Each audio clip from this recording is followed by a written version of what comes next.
love about our Methodist tradition, our Wesleyan theological tradition, is how practical it is. So for some of you, the heart story has really connected. Some of you might want some numbers.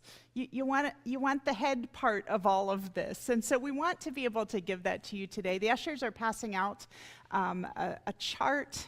It's just one way of understanding our giving numbers as a congregation. But as we prepare next week for our estimates of giving, and we'll do that during worship next Sunday. You don't have to worry about having anything ahead of time, but when you come next week, we'll provide some direction on that.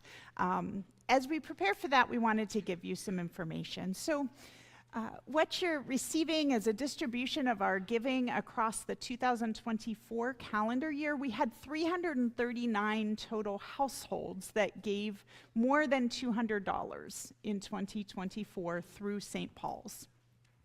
So if you'll see the very first set of bars there, the gold-yellow bar, it is on the screen. We know that you can't read the numbers on the screen. It's okay. That's just there to kind of help you follow along, figure out where we are on the page in front of you. So the first one there, the big yellow bar, that represents 157 households in our congregation who gave between $200 and $2,000 in 2024. That's 52% of our donors. And it represents 11% of our overall giving from income. That's the green bar that's next to it. So many of these in these sets of bars are occasional givers, giving when they're here in person or when they're here maybe for the holidays, for example. And there are also those for whom this gift represents very intentional, very faithful, regular giving, and even for some a tithe of their income. We want you to hear that faithful giving is not about the dollar amount. It's about our commitment to prayerfully growing in generosity, about our willingness to share whatever we have, however much or little that is. So the second set of bars there, those are between $2,000 and $4,000 annually. There are 48 households here, 16% of our giving households, and 12%, the green bar, of their total of our total giving are given by these 48 households. At the very bottom of the chart in small numbers there, you'll see a median income listed of $100,000. That's just a number, but it represents fairly closely the median in our community. So in Allison Park, the annual median income is about $115,000. In Shaler, it's about $95,000. We sampled a number of communities that our congregation represents, and it comes out to right around $100,000 median. So median means that half make more, half make less. It gives you a sense maybe of where you are.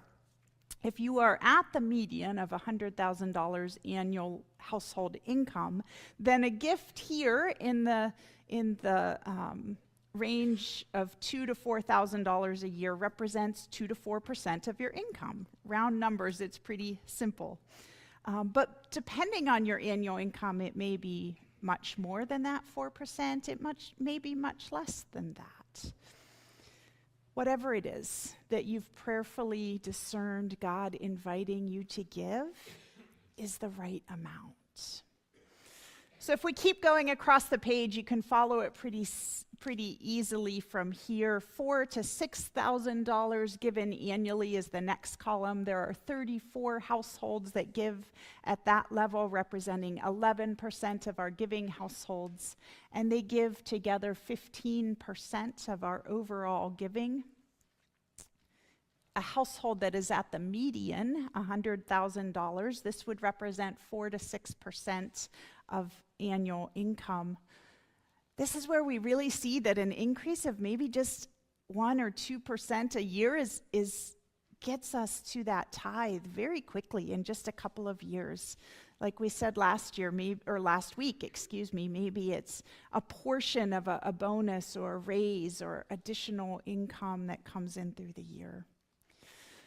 Continuing on across, the fourth column is $6,000 to $8,000. There are 24 households, or 8% of our giving households here, 14% of overall giving, nearing a tithe or over a tithe, under a tithe. That depends on your household income. The next column is $8,000 to $10,000 in annual giving. That represents 14% of households and 5%, 14 households and 5% of our giving households, 11% of our total giving. And then the final column, there are 24 households represented in that final yellow bar that are giving more than $10,000 annually. That may be a tithe, maybe less, maybe more, depending on household income. It represents 8% of our giving households and 37% of our annual giving at St. Paul's.